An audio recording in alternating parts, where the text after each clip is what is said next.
एक साखी है। कबीर साहब कह रहे हैं, रतन का जतन करो, माड़ी का श्रृंगार, आया कबीरा फिर गया, झूठा है अहंकार। अहंकार से बड़ा और कोई झूठ नहीं, और उसी झूठ को हम जीवन भर ढोते हैं। यही हमारी भूल है। अहंकारी आदमी कभी सुखी नहीं हो सकता। उसके पास घमंड है, दीनता, शालीनता, विनम्रता से दूर वो हमेशा दुख को ढोता है। दुख कहीं जमीन से नहीं निकलता और सुख कहीं आसमान से नहीं बरसता। ये हमारी मन की स्थिति है।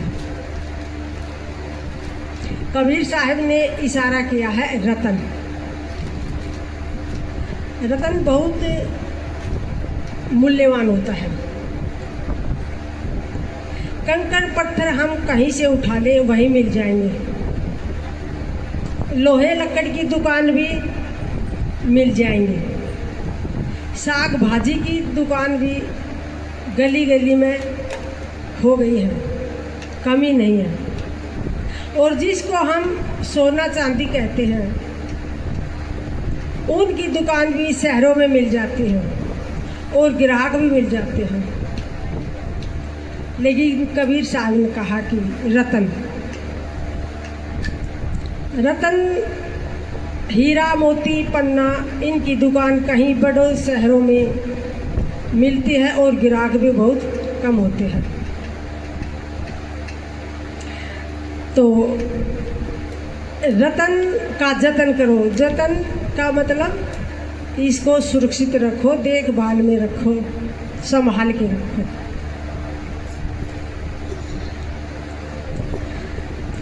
जतन से रखने का मतलब होता है संतों की सेवा करना,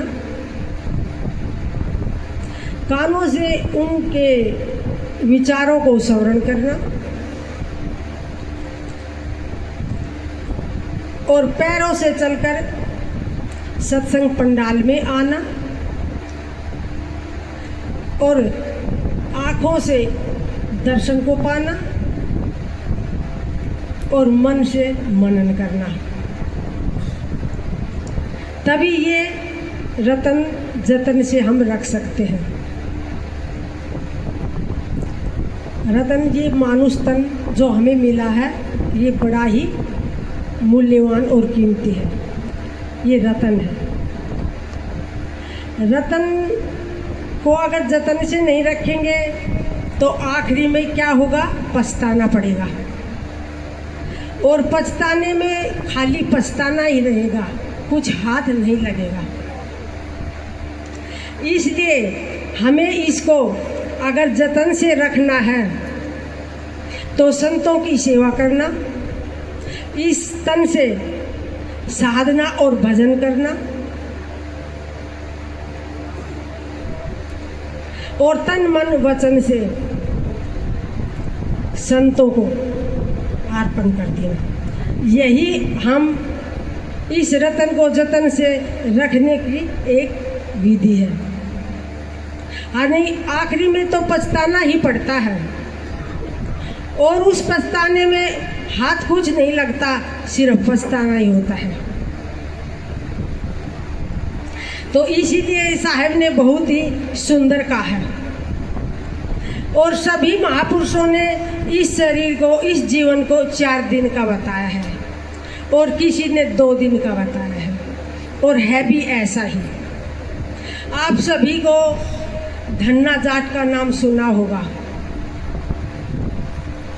एक समय की बात है, धन्ना की पत्नी भोजन बना रही थी और धन्ना बड़ी ही प्रेम से भोजन खाकर अपने पेट पे हाथ फेरता है और कहता है, सुन भाई धन्ना जाट, जीना है दिन 8। तो ऐसी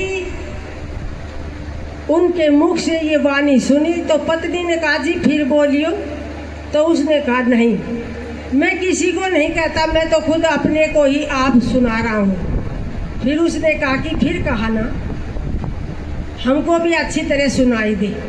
तो फिर कहते हैं सुन भाई धन्ना जाट, जीना है दिन 8। तो पता है उसकी पत्नी ने क्या कहा, नहीं जी ज़्यादा लंबे ले गए, इतना ज़्यादा नहीं है। तो उसने कहा क्या आप कुछ कहना चाहोगी? तो उसने कहा हाँ, मैं भी कुछ कहना चाहूँगी। तो अब कहती है धन्ना की जोय, जो माने पत्नी, जीना है दिन 2। तो देखो उनको 6 दिन हटा दिए। क्या कहा कि जीना है दिन 2। अब वो धन्ना की बेटी थी, वो भी पास में बैठी थी। उसने कहा कि मम्मी, माँ आपको कहा तो बहुत अच्छा, लेकिन कुछ आप भी लंबा ही ले गया। तो उसने कहा क्या बेटी आप और भी कुछ कहना चाहती हो? उसने कहा कि हाँ। तो कहो। अब कह धन्ना की पुत्री, ना बेरा इस सांस का आवन हो ना हो। यह बात जचती है। सांस का पता नहीं आए या ना आए। तो यह जीवन कै दिन का है, इस जीवन का एक पल का भी नहीं भरोसा है। तो हमें क्या करना चाहिए? इस अनमूल्य जो हमें शरीर ये मिला है, जो रत्न मिला है, इसे हमें सत्संग में आना चाहिए, संत महापुरुषों की सेवा करनी चाहिए, इससे भजन और साधना करना चाहिए। तभी यह हमारा जीवन सार्थक हो सकता है। नहीं तो जीवन मिलना ही पर्याप्त नहीं है। जब हमें इसको ढंग से नहीं जीना आया, हमें सच्चाई का बोध नहीं हुआ, तो क्या जीना जिया।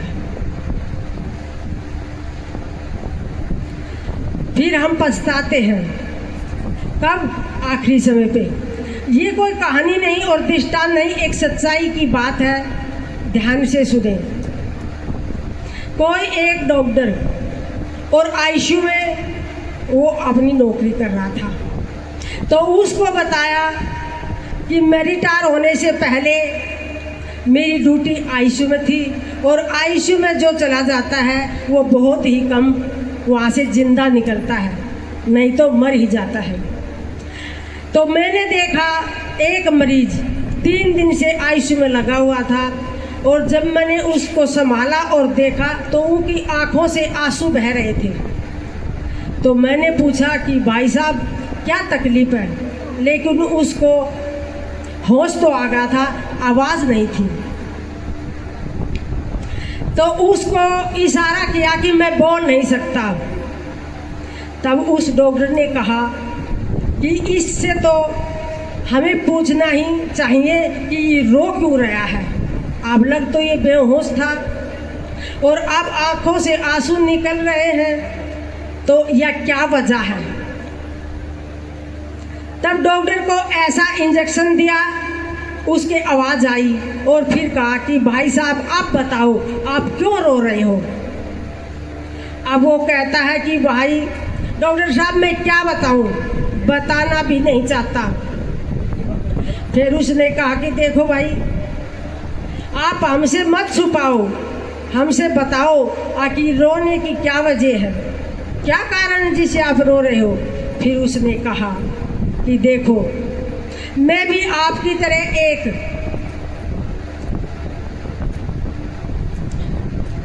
पद पर था, और जो जिस पद पे मैं था वहाँ रिश्वत बहुत चलती थी। तो मैं जिसका भी काम करता सबसे रिश्वत लेता था। कोई गरीब आदमी आ जाता और वो कहता कि बाबूजी मेरे पास देने के लिए नहीं है, तो मैं उसका काम नहीं करता और उसके कागजों को फेंक देता, और जो रिश्वत देता उसका काम मैं कर देता। तो अब मेरे को उस बात का एहसास हो रहा है कि मैंने अपने जीवन में क्या किया। मैंने गरीबों को सताया है, दुख दिया है। मैंने अपने जीवन में कोई अच्छा काम नहीं किया। अब मेरे को ये एहसास हो गया कि जीवन इसलिए नहीं मिला था। जीवन तो किसी को दुख नहीं देना बल्कि किसी को सुख देना चाहिए था, और मैंने तो किसी से सुख दिया ही नहीं। और इतने पैसे कमाए, इतना धन कमाया, आज मेरे किस काम की। आज मैं इसमें बेवारसी की तरह पड़ा हूँ और एक एक सांस को मैं दुख से काट रहा हूँ। क्या यही जीवन का सार है? इसीलिए मैंने वो धन इकट्ठा किया था। तो अब मैं पछताता हूँ और इसीलिए मैं रोता हूँ। वो समय बीत गया, अब मेरे पास पछताने के सिवा कुछ भी नहीं है। तो ये एक की बात नहीं, हम सभी की बात है। अगर हमें तन से, मन से, वचन से किसी को दुख दिया है तो सिर्फ पछताना ही है। हमें क्या करना चाहिए? तन से, मन से, वचन से किसी को कष्ट नहीं पहुंचाना चाहिए। हो सकता है तो किसी के साथ अच्छा व्यवहार करना चाहिए, अच्छा बर्ताव करना चाहिए, ताकि हम इस संसार से जाएं तो खुशी खुशी जाएं। कबीर साहब ने कहा है, आया है सो जाएगा, राजा रंग फकीर, एक सिंहासन चढ़ चलेगी बंधा जात जंजीर। ये प्रकृति की अटल सत्य बात है कि आया है सो जाएगा। इस धरातल पर जो भी आता है तो जाता है, कोई यहाँ नहीं रहता। लेकिन जाने जाने में अंतर होता है। एक सिंहासन पर चढ़ के जाता है और एक कर्मों की बेड़ी में, कर्मों की जंजीर में बंधा जाता है। तो हमें क्या करना चाहिए? हमें कर्मों की जो जंजीर है, जो बेड़ी है, उसको काट कर हमें सिंहासन पर बैठ के जाना चाहिए। जीना ऐसा जीना हो जी के ना पछताए तुम, मरना ऐसा मरना हो मर के फिर ना आए तुम। तो जीना ऐसा जीना चाहिए कि हमें आखिरी में पछताना नहीं चाहिए। तभी इसी मानुष तन की, इस रतन की हमें कीमत कहीं सुरक्षित रखा और हमें व्यवस्थित रखा, नहीं तो ये हमें ऐसे ही गंवा दिया और खो दिया। संत महापुरुष हमें क्या बताते हैं? हमें जीवन की कला तो ही सिखाते हैं। हम जीते तो हैं लेकिन जीवन जीते नहीं, ढोते हैं। ढोने में और जीने में अंतर होता है। जीना है कैसा? समझ के साथ, और ढोना है जीवन को अज्ञानता के साथ। तो मानुष तन को हमें क्या करना चाहिए? सबके साथ अच्छा व्यवहार, अच्छा बर्ताव और प्रेम से रहना चाहिए। तभी हम इस रतन की कीमत को समझ सकते हैं और तभी हमारा जीवन सार्थक है। और मैं एक भजन और आपके सामने रखती हूँ। गुरु को सिर पे राखिए, चलिए आज्ञा माई, कहीं कबीर दास को तीन लोक बनाई। गुरु भक्ति कर देते हैं सकल पाप का नाश, जैसे चिंगनी आग के पड़े पुरानी घास। गुरु पे माँ क्या दीजिए, पट तरनाई कोई, पलक पलक करूं बंदगी, छिन छिन निरखूं सोई।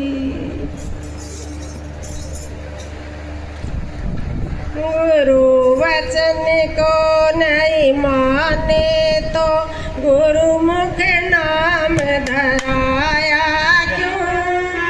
सुने नहीं संतों के वचन तो सत्संगत में आया क्यों। गुरु वचन को नहीं माने तो गुरुमुख नाम धराया क्यों।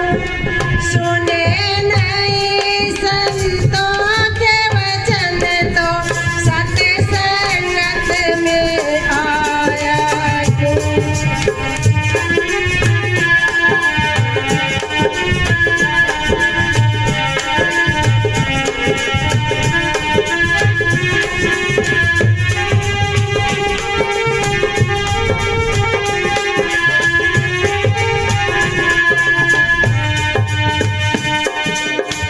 दिन रात जगत के धंधों में कर तुझको पच पच मरना था। दया धर्म कोई न माने भोगों की खातिर लड़ना था। दिन रात जगत के धंधों में कर तुझको मरना था। दया धर्म कोई न माने भोगों की खातिर लड़ना था। मानुष चाल नहीं चाला तो मानुष नाम धराया क्यों। सुने नहीं संतों के वचन तो सत्संगत में आया क्यों।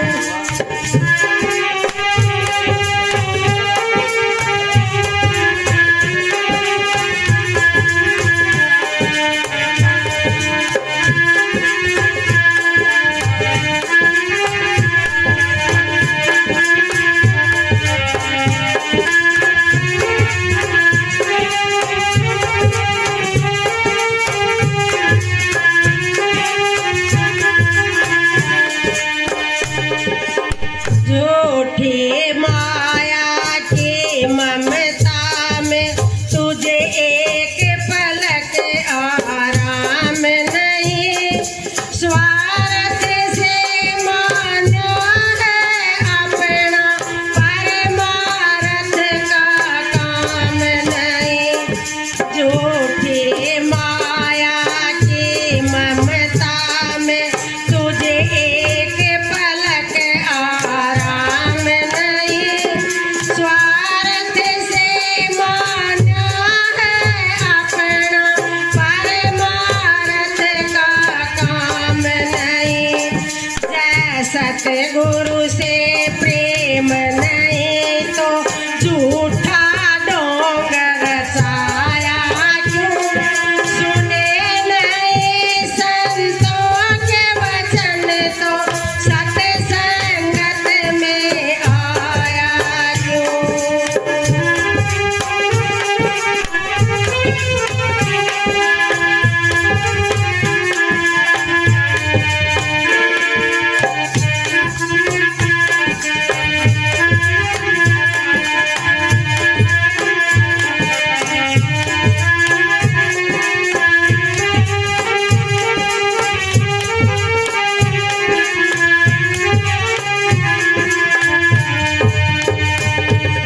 नहीं शर्म लगती तुझको पत्थर पे शीश झुकाने में। छुप छुप के खाएगा लिया गंदे प्रगट गीत सुनाने में। शर्म लगती तुझको पत्थर पे शीश झुकाने में। छुप छुप के खाएगा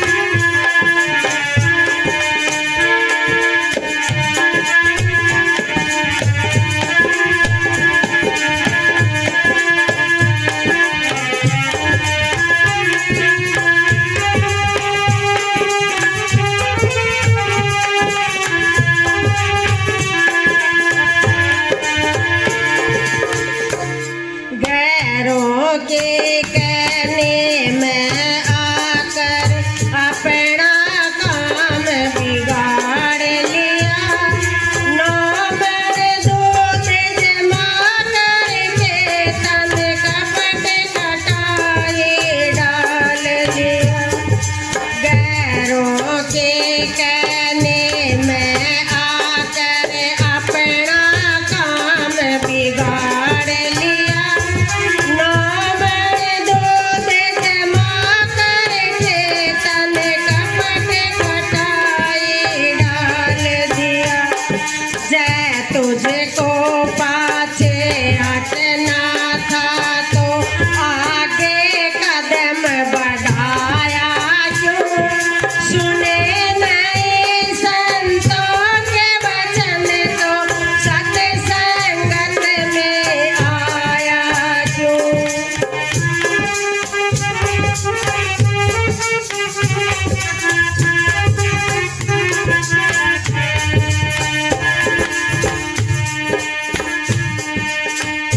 करना था सो छोड़ दिया दुनिया की बात बनाने में।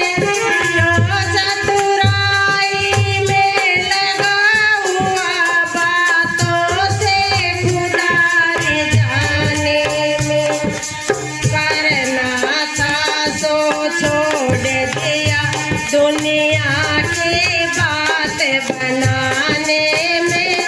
जो चतुराई में लगा हुआ बातों से खुदा जाने में। सब कुछ